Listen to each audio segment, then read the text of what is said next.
कुंभारखुंट येथे डॉक्टर सुभाष भामरे कुंभारखुंट येथे भाजपा उमेदवार डॉक्टर सुभाष भामरेंच्या प्रचारार्थ भव्य कॉर्नर सभा संपन्न। माजी महापौर चंद्रकांत सोनार यांच्या वतीने खासदार डॉक्टर सुभाष भामरेंना मोठ्या मताधिक्याने निवडून देण्याचा निर्धार। याबाबत वृत्त असे की आज दिनांक 11 मे 2024 रोजी रात्री 8 वाजता धुळे शहरातील कुंभारखुंट या ठिकाणी भव्य कॉर्नर सभा घेण्यात आली। डॉक्टर सुभाष भामरे यांच्या प्रचारार्थ सदर ही सभा घेण्यात आली। तर या सभेचे आयोजन माजी महापौर चंद्रकांत सोनार, नगरसेवक देवादादा सोनार यांच्या वतीने करण्यात आले होते। तर कार्यक्रमाप्रसंगी महिला प्रदेशाध्यक्षा चित्राताई वाघ, माजी महापौर चंदूबापू सोनार, नगरसेवक देवादादा सोनार, महानगर प्रमुख गजेंद्र आंबडकर, माजी महापौर कल्याणताई आंबडकर, हिरामनप्पा गवडी, भिकनप्पा वराडे, सुरेश बहाडकर, सोनल जाधव, गोपीचंद नाना पाटील, चेतन मंडोरे, डॉक्टर बापना, सुमित पवार, संजय सोनवणे, प्राची कुलकर्णी आदी सर्वच मान्यवर पदाधिकाऱ्यांच्या उपस्थितीत सदर हा भव्य सभा या ठिकाणी पार पडली। यावेळेस मोठ्या संख्येने संपूर्ण जुने धुळे परिसरातील महिला वर्ग या ठिकाणी मोठ्या संख्येने उपस्थित होते। तर येत्या 20 मे रोजी खासदार डॉक्टर सुभाष भामरेंना तिसऱ्यांदा खासदार करू, त्याचबरोबर मोदींना देखील पंतप्रधान करू असा विश्वास या ठिकाणी व्यक्त करण्यात आला। तर खासदार डॉक्टर सुभाष भामरे हे मोठ्या मताधिक्याने निवडून येतील असा निर्धार या ठिकाणी मतदारांच्या वतीने करण्यात आला।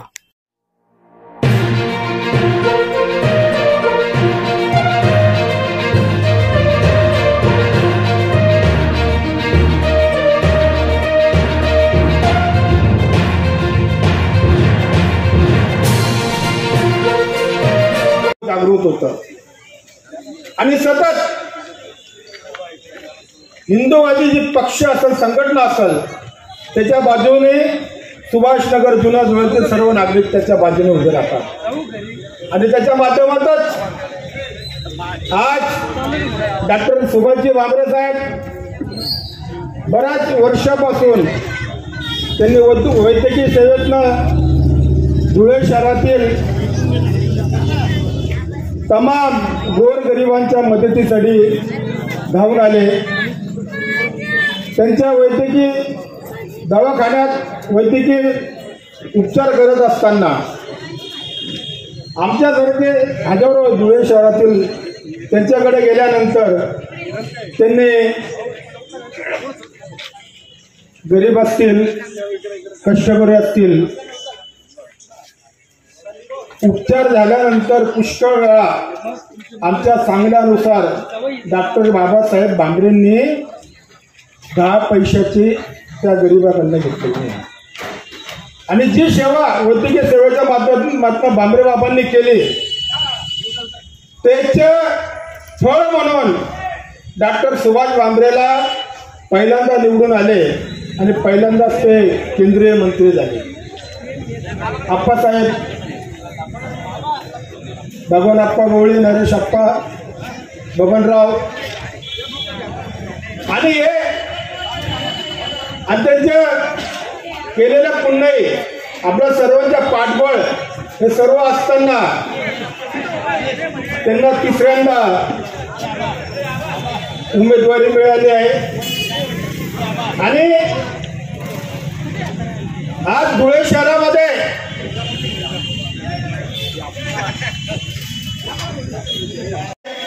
भगवान श्रीकृष्ण जन्माला आले। अहिल्याबाई होळकरांनी हिंदुत्वाचा जो प्रसार त्यांच्या माध्यमातून केला तो कौतुकास्पद आहे आणि आज हिंदुत्वाच्या माध्यमातून हिंदुत्वाच्या रक्षणासाठी आदरणीय मोदी साहेबांनी जन्म घेतलेला आहे।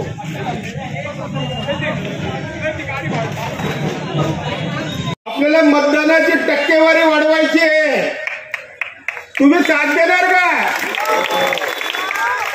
खास करून आमच्या माता भगिनींना विनंती करतो की तुम्ही सकाळी लवकर निघाल, जोरात बोला। मतदान कोणाला करायचं? डॉक्टर सुभाष भामरे।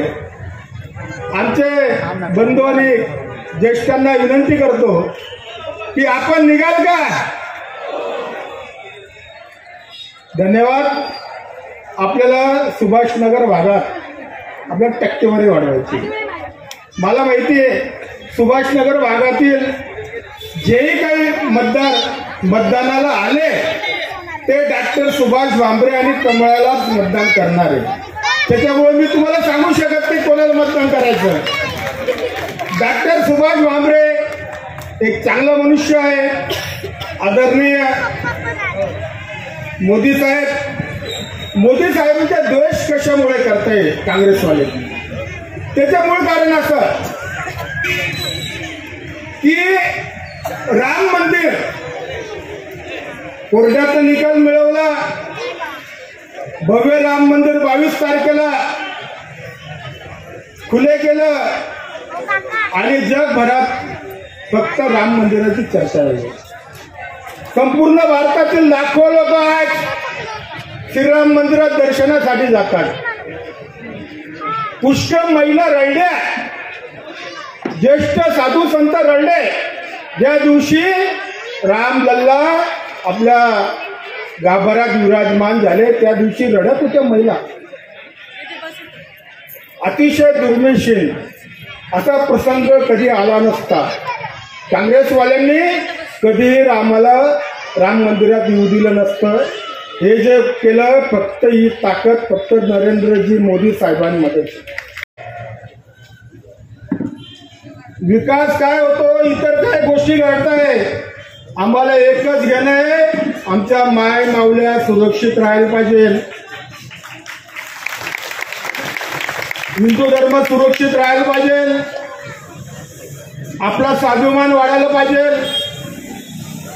ज्या पद्धतीने आपण जर संघटित राहिलात तर भविष्यात जशी वेळ 400-400 वर्षापूर्वी होती बाबरनामा चालायचा ती गोष्टी भविष्यात येऊ शकते. म्हणून विकासासंदर्भात बोलणारे भरपूर आहेत. तर भागातील सर्व बंधू आणि भगिनींना हात जोडून विनंती करतो की तुम्ही मतदानाला निघा. आपल्या जुन्या जुळ्यातील टक्केवारी वाढवा आणि डॉक्टर सुभाष भामरेला मतदान आपण करायला निघा. हे आपल्याला दाखवून द्यायचं आहे. जय हिंद, जय महाराष्ट्र. हिंदू इतकी बात करेगा वही देश पे राज करेगा. हिंदू इतकी बात करेगा वही देश पे राज करेगा. जय श्री राम.